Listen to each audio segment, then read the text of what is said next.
요한복음 4장 16절에서부터 38절의 말씀입니다. 요한복음 4장 16절에서 38절의 말씀입니다. 조금 길기 때문에 한 절씩 교독하도록 하겠습니다. 요한복음 4장 16절에서부터 38절의 말씀입니다. 요한복음 4장 16절에서부터 38절의 말씀입니다. 가라사대 가서 너의 남편을 불러오라.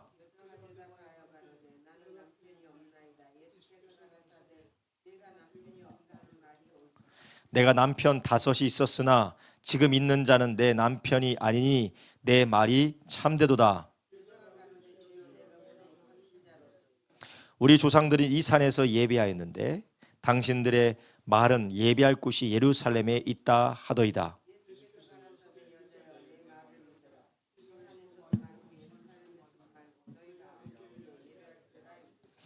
너희는 알지 못하는 것을 예배하고 우리는 아는 것을 예배하노니 이는 구원이 유대인에게서 남이니라.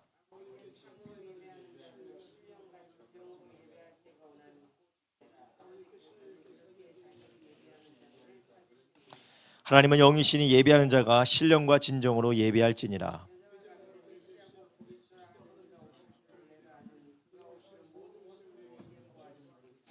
예수께서 이르시되 내가 내게 말하는 내가 그러라 하시니라.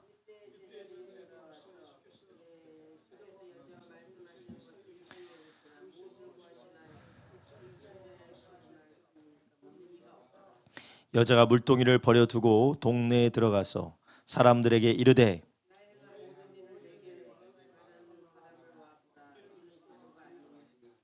저희가 동네에서 나와 예수께로 오더라. 가라사대 내게는 너희가 알지 못하는 먹을 양식이 있느니라. 예수께서 이르시되 나의 양식은 나를 보내신 이의 뜻을 행하며 나의 일을 온전히 이루는 이것이니라.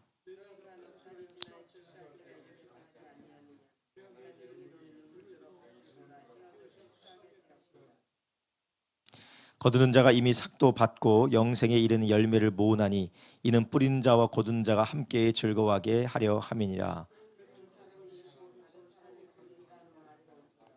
함께 있습니다. 내가 너희로 노력지 아니한 것을 거두러 보내었노니 다른 사람들은 노력하였고 너희는 그 노력한 것에 참여하였느니라. 아멘.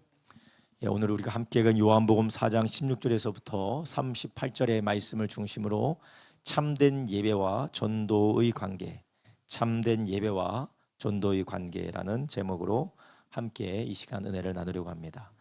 우리는 수요일마다 수요 제자 예배를 드리면서 우리가 복음 전도에 관하여 우리가 어떻게 복음 전도를 잘 할 수 있을지, 또 복음 전도를 위하여서 우리가 나눠야 될 것을 계속해서 우리가 나누고 있습니다. 지난주에는 구원은 하나님의 은혜와 주권으로 말미암는다. 하나님의 구원은, 우리의 구원은 하나님의 은혜와 하나님의 주권으로부터 시작된다라고 말씀을 드렸습니다. 우리는 신앙생활을 하면서 또 우리가 구원을 받은 사람으로서 내가 무언가를 했기 때문에 구원받았다라고 생각을 합니다. 내가 믿었지 않느냐, 남들은 믿지 않았는데 나는 믿지 않았느냐. 근데 그것은 내가 한 것이 아니라 그것마저도 하나님의 은혜라는 것입니다. 저 사람은 믿지 않았는데 왜 나는 믿었느냐, 저 사람은 믿지 않고 거부하는데 나는 받아들이고 환영하지 않았느냐, 영접하지 않았느냐 하면서 우리의 행위와 공로를 이야기할 수 있지만 그렇지 않습니다. 우리가 믿는 것조차도, 우리가 영접하게 된 것조차도 하나님의 신비하신 계시의 축복을 따라 우리가 믿게 되었기 때문에 그렇습니다. 우리는 하나님의 은혜로 말미암아 예수 그리스도를 영접한 것이고, 믿지 않는 자들은 그들의 죄의 완악함을 인하여서 예수님을 거부하는 것입니다. 그렇다면 우리가 스스로 물어볼 수가 있어요. 아니, 그러면 우리는 완악한 사람이 아니냐? 우리는 죄악으로 인하여서 굳어진 마음이 아니냐? 동일하죠. 우리도 예수님 믿지 않는 사람과 동일하게 완악한 사람이고 복음을 거부하고 하나님의 은혜에 합당하지 않은 마음밭을 가진 사람들입니다.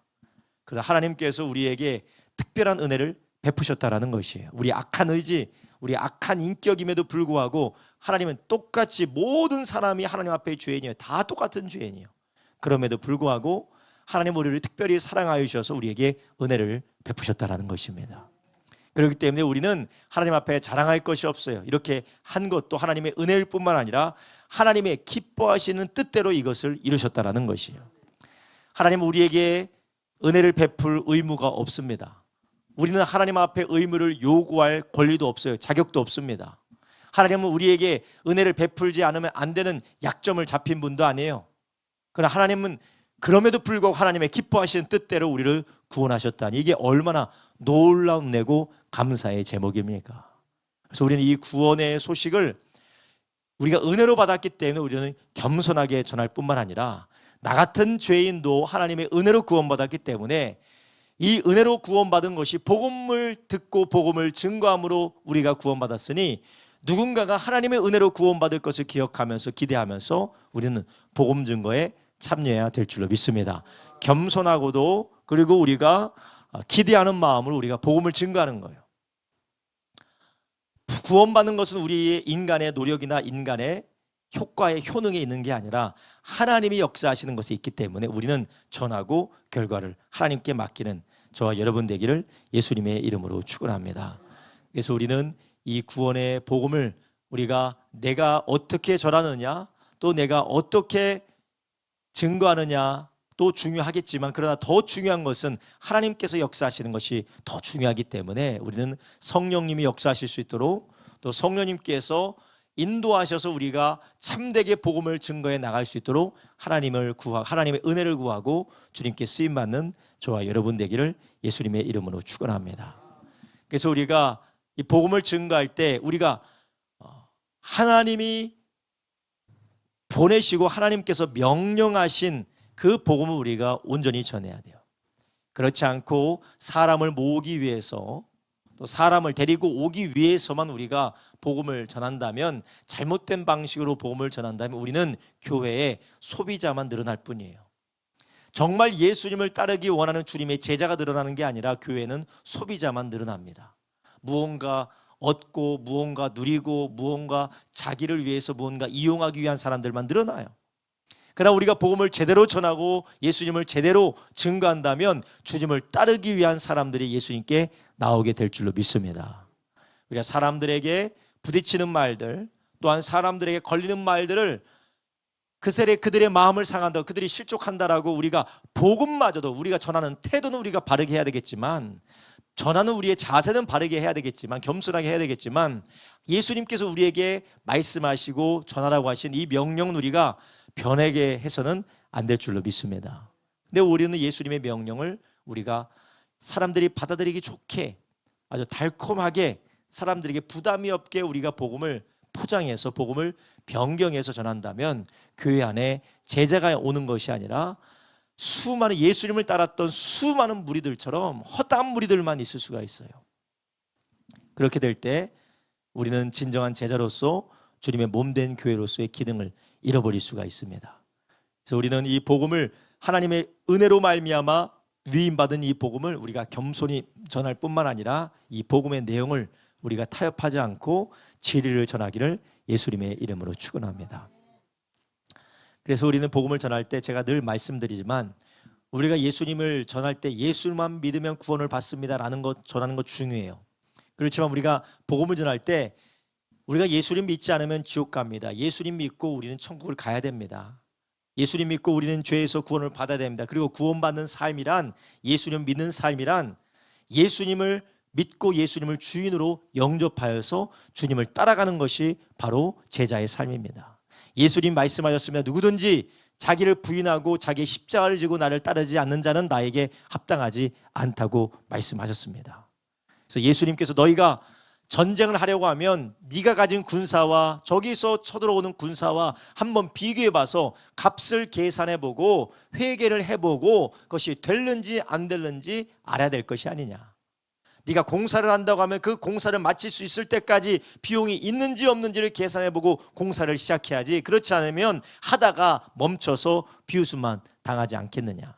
예수님께서 말씀하셨습니다. 그렇기 때문에 우리는 복음을 증거할 때 예수님만 믿으세요. 예수님 믿고 구원 받으세요. 우리가 이것도 참 중요합니다. 그러나 정말로 예수님 믿는다라는 것은 예수님 믿고 그분을 주인으로, 그분을 삶의 주관자로 영접하는 것 또한 우리가 전해야 된다는 것이에요. 이 말을 다른 것으로 하면 예수님을 믿는다는 것의 대가를 이야기해야 돼요. 예수님 믿고 예수님을 따른다는 것의 대가를 우리는 반드시 전해야 됩니다. 여러분은 어떻습니까? 복음을 증거할 때에 우리는 어떻게 증거하세요? 개인적으로 누군가에게 복음을 증거할 때 여러분은 어떻게 증거하십니까? 예수님만 믿으면 영원히 우리가 천국 갑니다, 죄에서 사함 받습니다 라고 이야기하자면 복된 소식이긴 하지만 거기 안에 무엇이 들어있습니까? 예수님께서 나를 따라오너라라고 하셨던 것처럼 우리는 동일하게 복음을 받아들이는 사람들에게 예수님 믿음으로 우리는 예수님을 따르는 예수님을 주인으로 모시는 삶을 살아야 된다라는 복음도 우리는 반드시 전해야 될 줄로 믿습니다. 할렐루야.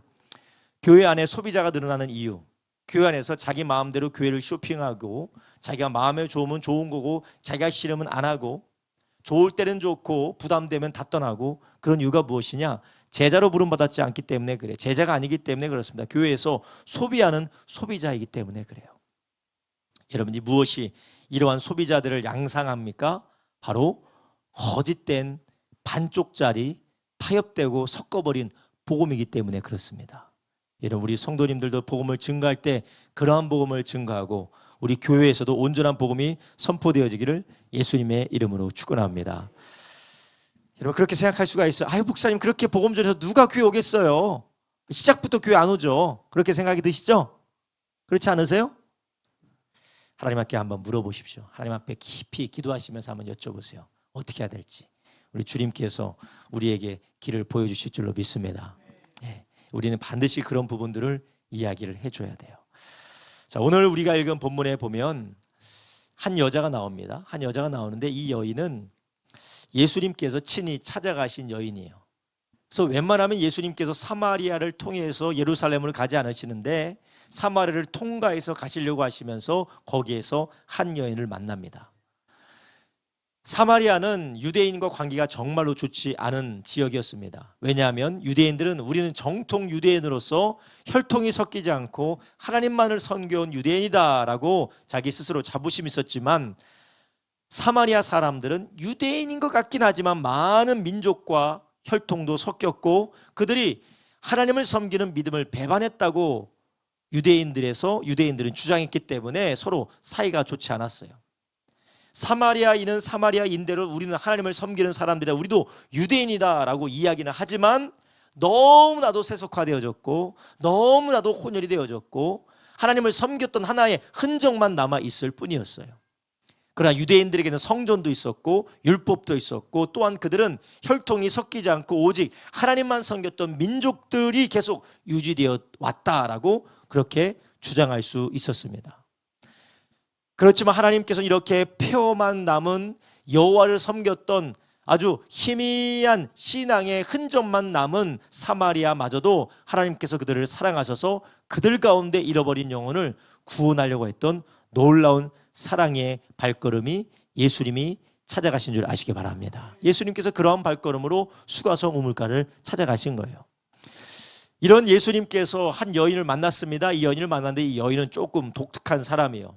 남들이 다 물을 떠 가는 그 시간이 아주 새벽 일찍 해가 뜨길 뜰랑말랑 어스푸름하게 해가 뜰랑말랑한 새벽이었는데 근데 이 여인은 아주 해가 쨍쨍하게 떠있는 2시에서 3시 사이에 물을 들어가는 사람이었어요.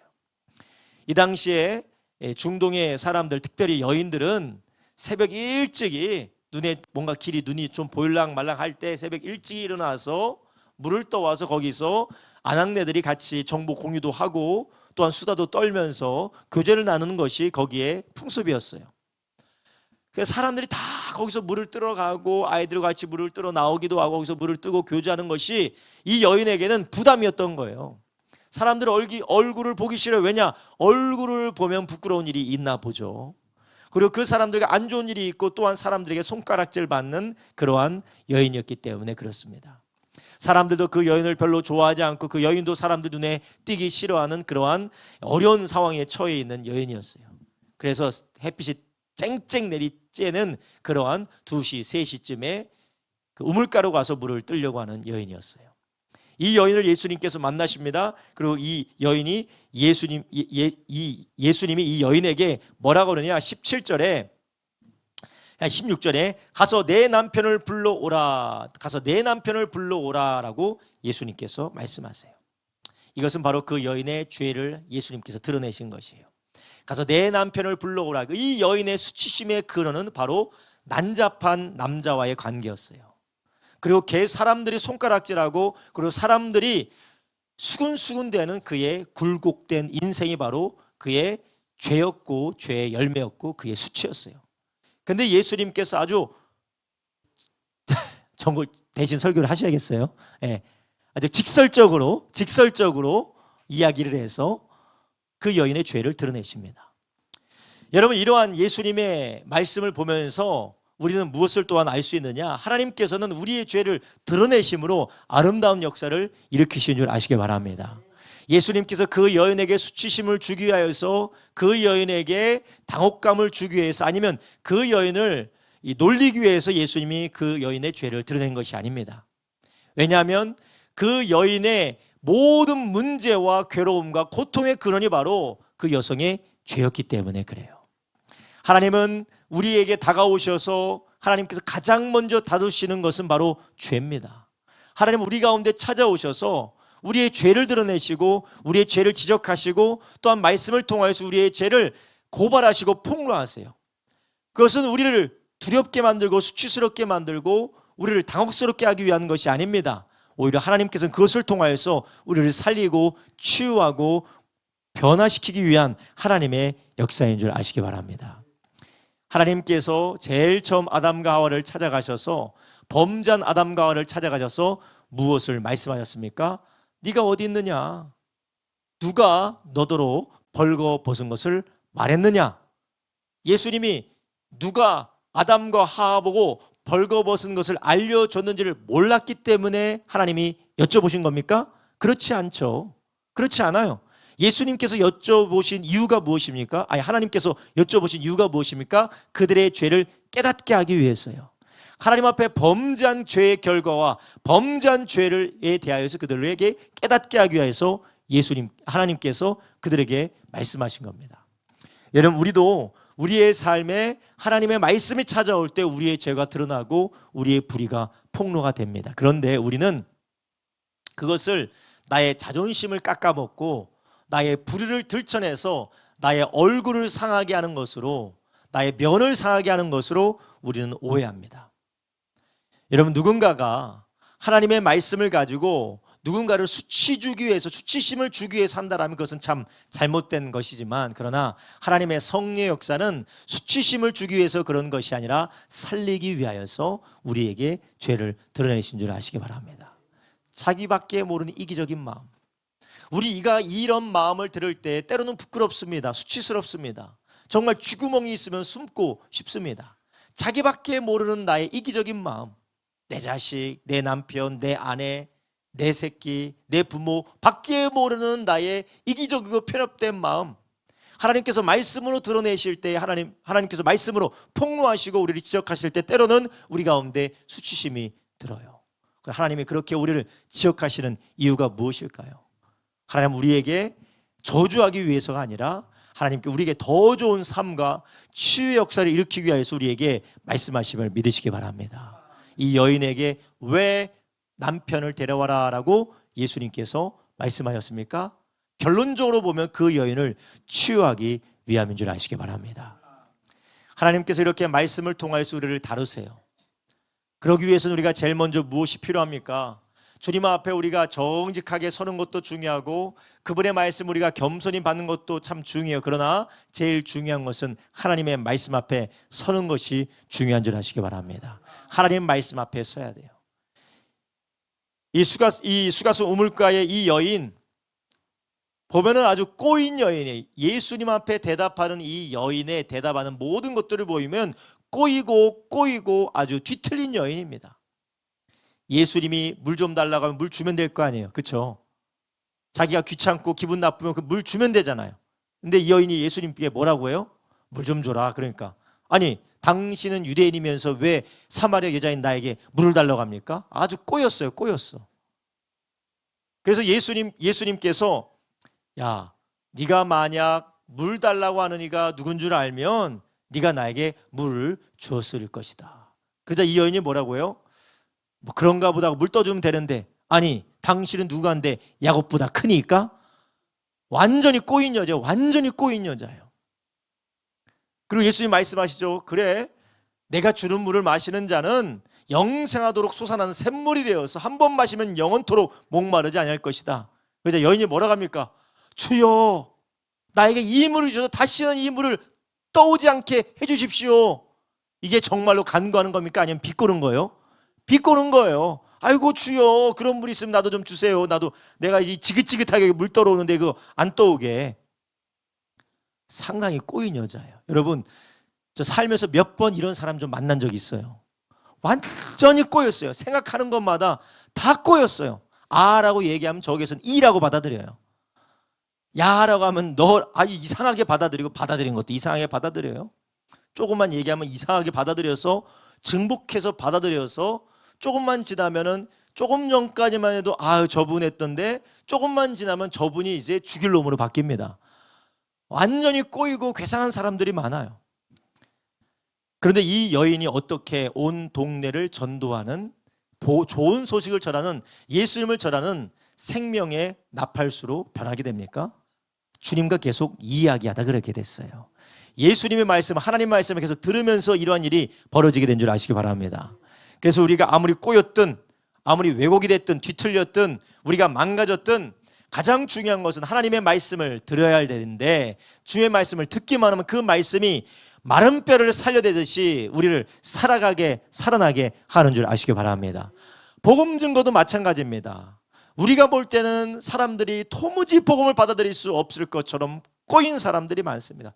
꼬이고 정말 강팍하고 악하고 전혀 받아들이지 않을 것 같은 사람들도 그들이 변화되는 것은 주님의 복음을 지속적으로 들을 때인 줄 아시기 바랍니다. 그래서 우리는 그들이 복음을 들을 수 있도록 전도하는 것이고 계속해서 말씀을 듣게 하는 것입니다. 오늘 우리 본문에 나오는 우리 예수님께서 찾아간 이 여인이 말씀을 들으면서 그의 삶이 변화됩니다. 그래서 예수님께서 네 남편을 데려오라 라고 아주 단도직입적으로 그 여인의 죄를 들춰내자 그 여인이 내가 남편이 없습니다, 나는 남편이 없습니다 라고 이야기합니다. 그 말도 뭐예요? 거짓말이에요. 근데 예수님은 오히려 사랑으로 그 여인의 마음을 어루만지는 이야기를 합니다. 내가 남편이 없다는 말이 옳도다. 내가 남편 5 있었으나 지금 있는 자는 내 남편이 아니니 내 말이 참되도다. 예수님께서 그 여인의 입 바른 말을 폭로한 것이 아닙니다. 그 여인의 상처를 어루만져 주신 것이에요. 우리가 하나님의 말씀을 정말로 성령으로 감동되어지고 성령으로 증거되어지고 하나님께서 역사하시는 가운데 하나님의 말씀을 계속해서 듣다 보면 때로는 이해하지 못하고 깨닫지 못하지만 하나님께서 그 영혼을 만지셔서 주님께로 인도하시는 줄 믿으시기 바랍니다. 그리고 그러면서 예수님을 통하여서 그가 위로받고 또 예수님을 통하여서 그의 죄와 상처가 다루어지기 시작하자 그 여인이 이제 예배에 대해서 하나님에 대해서 이야기를 합니다. 그래서 예배할 곳이 예루살렘에 있다고 하는데 이거 어떻게 예배하는 것이 맞습니까? 그러자 예수님 말씀하시죠. 여자여, 내 말을 믿으라. 이 산에서도 말고 예루살렘에서도 말고 너희가 아버지께 예배할 때가 온다. 아버지에게 참되게 예배하는 자는 신령과 진정으로 예배하는 자들이다. 하나님 이러한 자를 찾으신다라고 예수님 말씀하세요. 그러자 여자가 말하죠. 그렇습니까? 메시아 그리스도가 오면, 모세가 이야기했던 모세 같은 선지자가 오면 이 모든 것을 우리에게 이야기한다라고 저는 율법에서 보았습니다. 모세가 뭐라고 했습니까? 이후에 하나님께서 나와 같은 선지자를 하나님께서 일으키실 것인데 너희는 그 자가 올 때에 너희는 마음을 강박하게 하지 말고 광야에서 같이 강박하게 하지 말고 그 자의 말을 들으라. 이 메시아가 올 것을 우리는 믿습니다. 그렇게 들었습니다. 그러자 예수님 뭐라고 하십니까? 그 사람이 바로 나다. 그 메시아가 바로 나다. 내가 말하는 내가 그다. 내가 메시아다라고 예수님 말씀하셨어요. 자, 이러자 이 여인이 변화가 되어졌습니다. 변화가 되어지고 이 뒤에 여자와 어떤 이야기를 했는지는 더 자세하게 나오지 않아요. 그러나 아마 예수님께서는 그 여인에게 하나님의 나라와 예수님께서 하신 일들과 이 모든 회복될 일들에 대하여 여인에게 말씀했을 것입니다. 그래서 그 여인이 이제는 아브라함의 하나님, 이삭의 하나님, 야곱의 하나님, 아주 희미한 하나님이 아니라 진정으로 자기 백성을 돌아보시고 메시아를 보내서 구원하신 하나님을 똑바로 보게 된 것이었어요. 이게 바로 무엇입니까? 참된 예배를 예수 그리스도로 말미암아 드리게 된 줄 아시기 바랍니다. 이 여인이 목적도 잃어버리고 삶의 방향도 잃어버리고 죄 가운데서 눌려서 사람도 싫고 아무것도 싫고 죽지 못해서 사는 그러한 삶을 살던 여인이 예수 그리스도를 통하여서 온전한 하나님을 예배하게 될 때 그 여인의 삶이 변화되게 된 줄 아시기 바랍니다.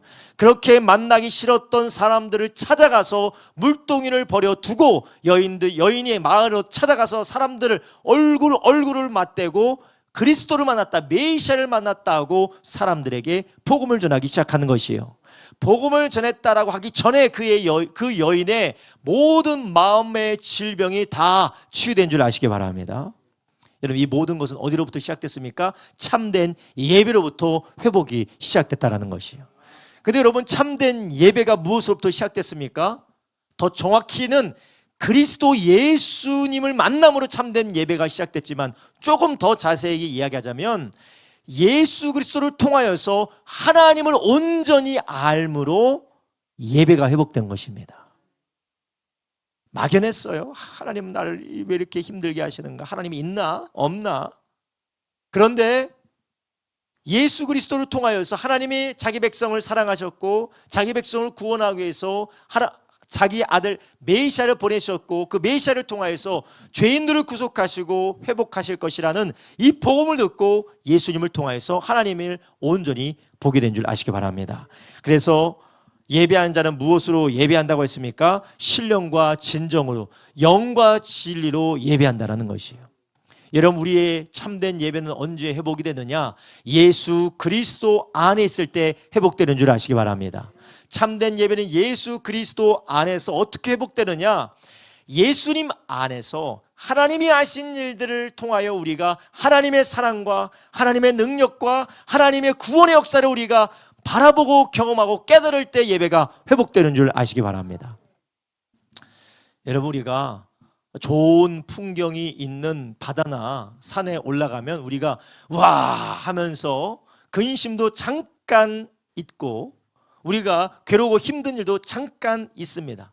그래서 힘들고 어렵게 이 산 위에 올라가서 해가 떠오르는 걸 본다든지 힘들게 올라가서 산 밑에 있는 풍경을 바라본다든지 그러면 이야 하면서 올라왔던 수고를 잊어버리고 어떻게 되느냐? 아, 올라오길 잘했다라고 그 풍경에 흠뻑 젖어들어요. 세상의 풍경도 그런데 그것을 만드신 하나님, 그 하나님께서 구원하시되 자비하심과 은혜로 우리를 구원하셨다는 것을 우리가 알게 될 때 우리의 예배가 회복되는 줄 아시기 바랍니다. 근데 그 모든 예배는 우리가 그리스도 예수 안에서 예수님 안에서 하나님이 하신 일을 통하여서 우리가 보게 되는 줄로 믿습니다. 예수님을 만난 이 여인이 온전한 예배가 회복되어지므로 그의 대인 기피증, 그의 우울증, 그녀의 모든 괴로운 생각과 마음들이 다 치유되어지고 사람들을 찾아가서 복음을 증거하기 시작하는 것입니다.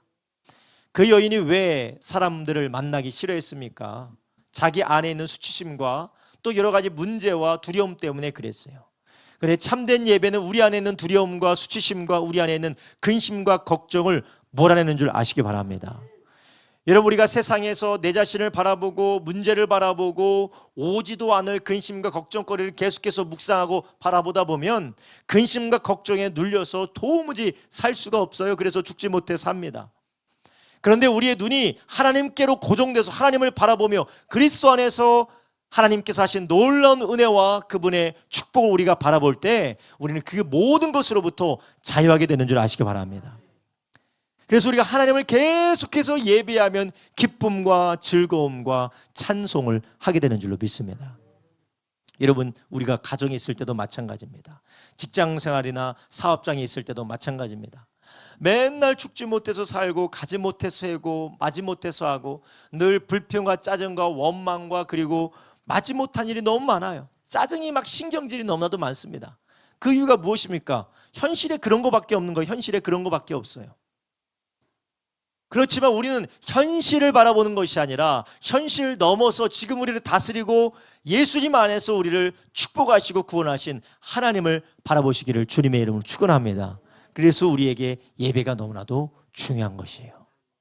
여러분, 예배가 우리 가운데 활짝 열려지지 않으면 이 예배로부터 공급되어지고 예배로부터 부어지는 능력으로 세상에서 승리할 수가 없습니다. 여러분, 예배 시간에 졸고 예배 시간을 건성건성으로 드리고 예배 시간을 그냥 의무적인 어떤 일 해치워버리는 식으로 예배를 드린다면 우리는 예배를 통하여 공급하시는 새 힘을 누릴 수가 없어요. 오히려 점점 예배가 짓눌리고 예배가 습관처럼 어떤 타성에 젖은 것으로 되면은 하나의 종교적인 루틴에 불과합니다. 전혀 능력이 없어요. 예배를 통해 하나님으로부터 공급받는 세임과 소망과 능력을 우리는 누리지 못합니다. 그렇기 때문에 우리는 예배를 드릴 때에 우리는 하나님의 성령 안에서 하나님의 말씀을 통하여서 하나님이 우리 가운데 하신 일들을 감사하고 바라보고 영광 올려드리는 저와 여러분 되길 주님의 이름으로 축원합니다. 하나님께서 그런 감동을 주세요. 야, 너희들이 성경 말씀 설교 듣기 전에 한 15분 정도 찬양하는데 왜 찬양하느냐? 저도 그런 생각이 들어요. 찬양 시간에 도대체 왜 찬양하느냐? 의뢰이 하는가? 하는 것이기 때문에 하는가? 원래 이렇게 했었기 때문에 하는가? 여러분, 그렇습니까? 그렇지 않습니다. 우리가 하나님의 은혜를 기억하고 하나님의 은혜를 기념하고 하나님의 은혜를 받았다는 것을 고백하기 위해서 찬양하는 줄 아시기 바랍니다. 여러분, 찬양이 형식인 분들이 많아요. 찬양과 경배가 형식이고, 아유 빨리 끝나라, 빨리 설교 끝나고, 아유 빨리 집에 가자, 그런 경우가 많아요. 이것은 하나님의 얼굴을 보는 것이 아니라 그냥 종교적인 하나의 찝찝한 마음을 달래기 위한 그런 종교적인 행위에 불과한 것이, 거기에는 하나님과의 인격적인 만남이 없습니다. 그렇다 보니까 이 여인이 예수님을 만남으로 온전한 예배가 회복되어짐으로 일어났던 변화가 삶에 나타나지 않는 것입니다. 여러분, 우리 안에 이런 예배가 회복되기를 예수님의 이름으로 축원합니다. 그래서 찬양을 할 때도 이 찬양이 떼워버리기식, 그냥 해치워버리기식, 내가 해야 되니까 설교하기 전에 하는 의식이 아니라 정말 하나님의 은혜를 기억하며, 기억이 안 되면 찬양하면서 다시 기억하고, 하나님께서 나에게 부어주신 그 은혜를, 하나님의 은혜를 기억하면서 고백하는 가운데 하나님 안에 다시금 회복되는 역사가 있게 될 줄로 믿습니다. 그래서 우리가 찬양을 하면서 우리는 하나님의 은혜를 다시 한번 기억하고 그분의 은혜 안에서 하나님의 영광을 바라보게 되는 줄로 믿습니다. 우리가 그러한 찬양, 그러한 예배를 드리시기를 주님의 이름으로 축원합니다. 이 여인은 예수님을 통하여서 하나님이 어떠한 분이신지 알고, 예수님을 통하여서 하나님이 어떠한 은혜를 사마리아인에게도 그들의 잃어버린 백성들에게 주시는 것인지 그대가 깨달았을 때 너무나도 즐겁고 감사한 나머지 그의 삶은 변화되어졌고 복음도 증가하게 된 것이었습니다. 여러분, 예배는 하나님을 알게 됨으로 이렇게 시작되는 것입니다. 그래서 우리는 예배는 하나님을 더욱더 알아가는 시간이 돼야 되고, 또한 그리스도 예수 안에서 우리가 계시된 그 하나님을 다시 한번 바라보면서, 다시금 예수님 안에서 바라보면서 우리가 하나님께 받은 은혜를 기념하고 기뻐하는 시간이 예배인 줄 아시기 바랍니다. 여러분, 우리가 이런 예배가 그러한 시간이 되지 않으면 우리는 내 기분과 내 감정과 내 생각대로 우리가 살아가게 돼 있어요. 내 기분과 감정과 생각과 나의 판단과 나의 헤아림대로 세상 가운데서 이리저리 휘둘리게 되어져 있습니다. 그러나 예배가 꼿꼿하게, 예배가 온전히 하나님과 세워져서 그 예배로 말미암아 하나님의 능력을 공급받는 사람은 상황과 환경과 기분과 감정에 휘둘리지 않는 사람인 줄 아시기 바랍니다. 예배가 바로 세워져 있는 사람은 휘둘리지 않아요. 그런데 예배가 바로 세워지지 않기 때문에 어떻게 됩니까? 좋은 일 생기면 할렐루야, 하나님 너무 사랑해요, 막 그래요. 나쁜 일 생겨봐요. 하나님이 살아계신지 않은지 모르겠어. 불평이 막 올라와, 불만이 막 올라와, 짜증이 올라와, 막 절망적이어서 나는 당장 내일 죽을 것 같아. 여러분, 이 사람이 무슨 사람입니까? 뭘 보는 거예요? 예배를 통해서 하나님의 나라를 위해서 하신 게 아니에요. 예배는 드린 것 같아 보이지만 그것은 그냥 예배 의식을 드린 것뿐이고 예배 의식만 한 것뿐이고 예수님 안에서 하나님이 나에게 하신 위대한 일들을 바라보며 그 하나님을 예배한 것이 아니에요. 의식만 한 거예요. 의식만. 불교에서 예불 드리듯이 무당이 푸닥거리 하듯이 그냥 종교적인 의식을 한 거예요. 살아계신 하나님 그리스도 안에서 계시된 하나님의 놀라운 은혜를 우리가 예배했다라면 흔들리지 않고 상황과 환경에 휘둘리지 않고 주님만 바라보게 되는 줄 아시기 바랍니다. 할렐루야. 여러분, 그렇다면 우리는 어떻게 하면 이런 예배를 세워 나갈 수가 있을까요? 예수님은 참된 예배는 무슨 예배라고 했습니까? 예루살렘도 아니고 이 산도 아니고 저 산도 아니다. 뭐로요? 성령과 진리로. 하나님의 성령을 따라 진리로 예배하는 자라는 것입니다. 말씀을 통하여서 계시된 하나님의 말씀을 믿고 신뢰함으로 예배하는 것이에요. 그래서 우리가 말씀을 통하여서 계시된 하나님을 온전히 알지 못하면 그 말씀 안에 예배하지 않으면 우리가 감정을 따라서 상황을 따라서 어떤 다른 것들에 휘둘려서 예배를 드리다 보면 우리는 하나님을 예배하는 것이 아니라 다른 것을 바라보고 있는 것이에요. 참된 하나님을 예배하지 않는 것입니다. 여러분, 우리가 그런 예배에 빠져 있지 않는지 우리는 우리 스스로를 뒤돌아 봐야 돼요. 그렇다면 어떻게 하면 이렇게 참된 예배, 말씀과 성령으로 말미암아 드려지는 예배를 해야 될까? 먼저는 우리가 하나님의 성령을 의지하면서 예배 가운데 성령이 충만해지기를 사모하며 성령님의 도우심을 구하는 저와 여러분 되길 예수님의 이름으로 축원합니다. 이것은 예배의 일회적인 예배의 중요한 것이기도 하지만 이러한 성령이 이끌리는 삶을 우리가 날마다 추구하고 성령이 이끌림을 받을 때 우리의 예배가 온전히 성령이 역사하시는 예배가 될 수 있습니다. 그래서 예배를 통하여서 우리 가운데 상처가 치유가 되고 우리 가운데 근심이 떠나가게 되고 우리 가운데 모든 마음에 있는 눌림이 예배를 통하여서 회복이 되는 이유가 무엇이냐? 성령께서 하나님의 놀라운 은혜와 축복과 자비하심을 성령께서 비춰주시니 어둠이 빛 가운데 떠나가는 것처럼 성령의 역사가 충만할 때 우리 안에는 근심과 염려, 악한 생각이 떠나가는 줄 아시기 바랍니다. 성령님을 의지해 살아가야 돼요. 여러분, 우리는 많은 부분 우리가 성령님을 의지한다고 하는데 성령님을 의지하지 않는 경우가 많아요. 여러분, 성령님을 의지한다는 것은 막 이렇게 뛴다고 해서 의지하는 게 아니에요. 막 이렇게 해서 뛴다고 해서 의지하는 게 아니에요. 막 이렇게 해서 뛴다고 해서 의지하는 게 아니에요. 막 앞뒤로 흔든다고 해서 의지하는 게 아니에요. 성령님은 반드시 말씀으로 의지하는 줄 아시기 바랍니다. 조는 사람 깨우느라 쉽지가 않아요. 그죠? 말씀으로 의지하는 거예요. 하나님의 말씀을 의지하는 거예요. 예수님께서 이 여인에게 뭐라고 말했습니까? 이 여인이 모세 선지자, 모세가 했던 말을 가지고 이야기하니 그래, 그게 바로 나다라고 하면서 예수님께서 다른 말씀을 다 풀어서 말씀하셨을 것입니다. 우리가 성령으로 인도받는 것은 다른 게 인도받는 것이 아니라 늘 하나님의 말씀으로 친숙하며 그분의 말씀이 하시는 하나님이 하신 일, 하나님이 우리 가운데 허락하신 일, 그 말씀 안에서 하나님을 예배하기를 주님의 이름으로 축원합니다. 하나님 나를 사랑하실 거야. 하나님이 좋은 분이라고 하셨잖아. 하나님께서 예수님 보내주신 거 보니까 참 날 사랑하시나 보다. 그러니까 좀 예배해. 그게 아니라는 거예요. 예수님 안에서 이미 십자가로 계시해 주셨고 수없는 성령에 감동된 말씀을 통하여 하나님이 어떠한 분이신지, 하나님은 우리를 어떻게 사랑하시는지, 하나님은 어떻게 역사하실 것인지, 하나님은 어떻게 우리를 포기하지 않으시는지에 대한 말씀으로 늘 우리 가운데 채워지고 그 말씀을 붙드는 것이 성령과 진리로 예배하는 것인 줄 아시기 바랍니다. 이 말씀이 없을 때 사람들은 기분과 감정에 따라 예배하게 되는 것이에요. 기분이 나쁘면 예배하지 않습니다. 상황이 내 마음대로 되지 않으면 예배하기도 싫어요. 상황이 내 마음대로 되지 않고 너무나도 힘들고 어렵고 정말 기분 나쁘면 예배하기도 싫어요. 왜? 내 기분 나쁜 거 예배한 거 뭔 상관이에요? 상관이 없습니다. 예배는 하나님이 우리를 위해서 하신 일로 인하여서 우리가 그걸 다시 한번 바라보고 그것을 인하여서 영광 돌리며 나에게 하셨던 하나님의 은혜를 기억하고 앞으로 그 하나님께서 신실하게 동일하게 역사하실 것을 기대하며 드리는 것이 예배인 줄 아시기 바랍니다. 오히려 내가 처참할수록, 내가 무너졌을수록, 내가 괴롭고 힘들수록 더욱더 하나님 앞에 예배할 수 있게 하는 것이 진리로 예배하는 것인 줄 아시기 바랍니다. 이것이 우리 안에 온전한 예배로 세워지기를 주님의 이름으로 축원합니다.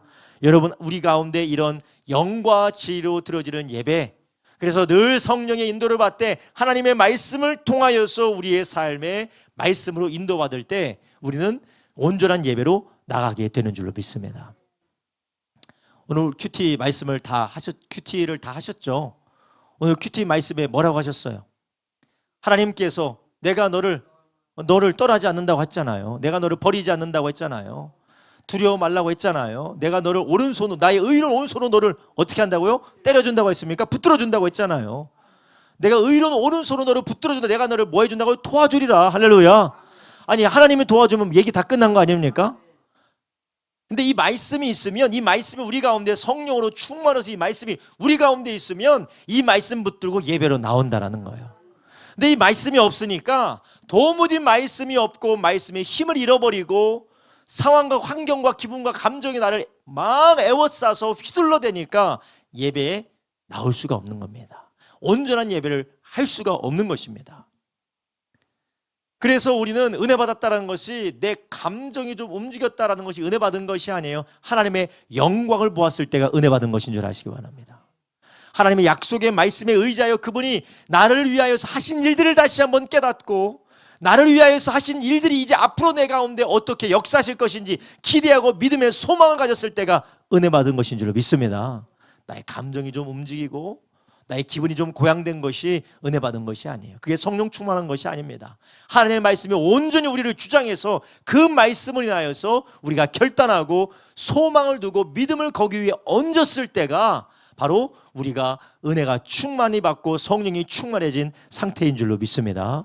할렐루야.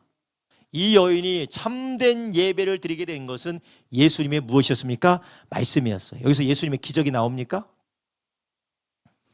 예수님 오병 이어가지고 5,000명 먹인 거 이 여인이 보고 막 참되게 예배한 예배가 나옵니까? 그러지 않아요. 예수님의 복음, 예수님의 말씀을 통하여 예배한 줄 아시기 바랍니다. 5,000명이나 되는 사람들이 오병이어를 먹고 대단한 기적이 일어났음에도 예수님께서 나는 하늘로부터 온 떡이다, 나는 신령한 음료다 라고 예수님께서 말씀하셨을 때 내 피를 마셔야 된다, 내 살을 먹어야 된다라고 했을 때 많은 사람이 예수님을 떠나갔어요. 그때 베드로가 뭐라고 했습니까? 너도 가려느냐? 그러자 뭐라고 했습니까? 생명의 말씀, 영생의 말씀이 당신에 있는데 내가 누구에게 갑니까? 말씀이 그 사람을 붙들었다라는 것입니다. 여러분, 우리는 하나님의 말씀과 하나님의 성령이 역사하시는 이 진리를 통하여서 우리가 하나님을 알고 그 하나님을 온전히 예배해야 될 줄로 믿습니다.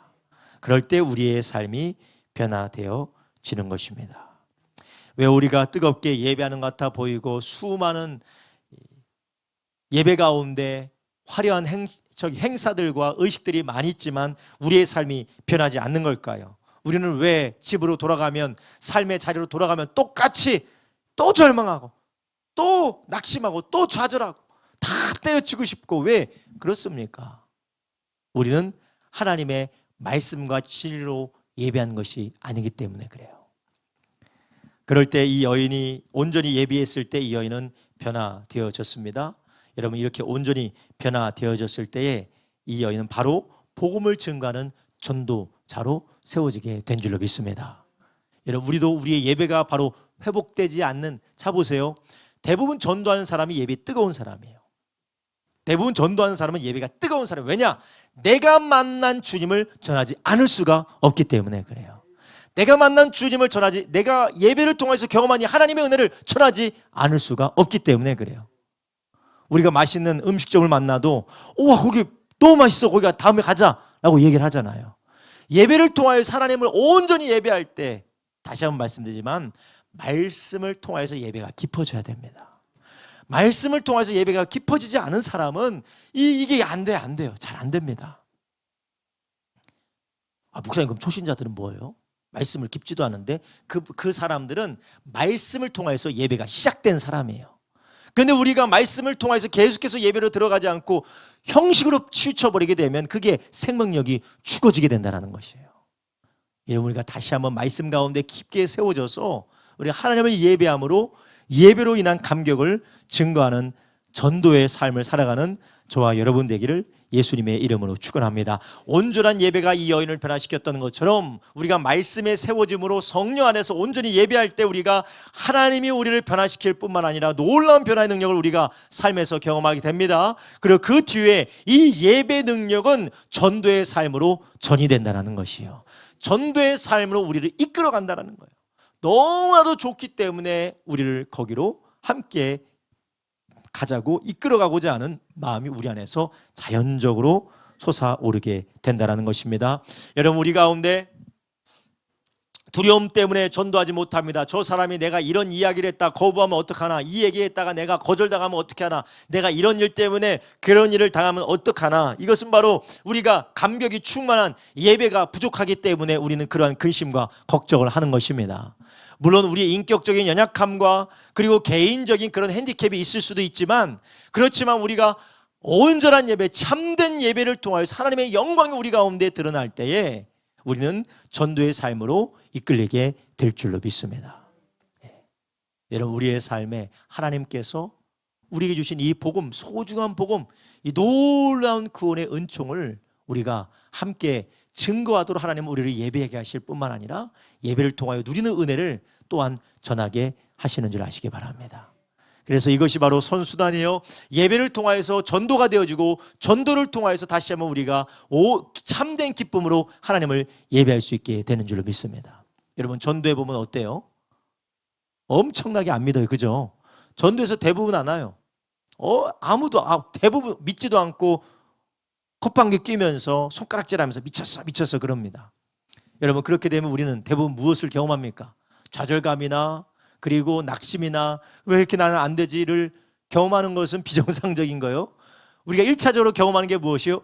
야, 이렇게 믿기 어려운 걸 나는 어떻게 믿었을까? 할렐루야. 하나님 나를 사랑하셔서 날 이렇게 구원하여 주셨구나. 감사하게 되면 또다시 감격적인 예배를 드리게 되는 줄로 믿습니다. 여러분, 있는 자는 더 주고 없는 자는 있는 것까지 빼앗긴다고 했어요. 여러분, 우리의 예배가 진리 안에서 하나님을 온전히 예배하고 그 복음을 증거할 때 계속해서 예배의 감격이 충만하며 은혜가 풍성하게 될 줄로 믿습니다. 하나님께서 우리를 사용하기 원하세요.